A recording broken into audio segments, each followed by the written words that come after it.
Hi guys, this is the Java series. Now let's discuss about exit method. Here this is my class name and inside the main method I have created the array variable ARR. So what is the size of the ARR? 8, because here we have 8 elements. Here I have implemented the for loop, initialization statement and expression and update statement. Okay. Here I have created the counter variable I have initialized as 0 and this is the expression. If it returns true only, the control comes inside the for loop and execute all the statements inside the for loop, isn't it? If it returns false means the for loop will be terminated. We know already. Okay. For the first iteration, what will happen? I value is 0. I less than ARR dot length returns 8 only, because how many elements we have? 8. So the size of the ARR returns 8.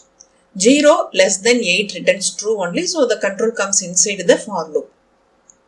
And here we have used the conditional statement if, and here this is again the expression ARR I value is 0, isn't it? So 0th index value array element is 1. 1 greater than or equal to 5. If it returns true only, the control comes inside the if block, isn't it? But it returns false, so the else block will be executed. Okay, so here this is our output statement ARR and concatenate with the I value and then the 0th index value of ARR, that is 1, will be printed on our console. Okay, and the control comes here. Now the value of I will be updated, that is 0 plus plus is equal to 1. Again the control comes here. Now the value of I is 1. 1 less than ARR dot length, true. So the control comes inside the for loop. Now ARR first index value, that is 2. So 2 greater than or equal to 5 returns false only. So that value will be printed on our console. Likewise 3 and 4. Okay. When the value of ARR I becomes 5, what will happen? This expression returns true, isn't it? True means the control comes inside the if block and this statement will be printed. Here I have used the break. Okay, break means what will happen? The loop will be terminated, isn't it? So this statement will be printed because this is outside of the loop, isn't it? So this statement will be printed on our console. Okay, let me execute this one. Here, when the value of ARR I becomes 5, that time this break statement is executed. That's why this for loop is terminated. So we got these values 1, 2, 3 up to 4 only. Okay, and then the exit is printed and the for loop is terminated and the rest of the code is also printed like this. Got it? Now I uncomment this line system.exit and comment this break. Okay.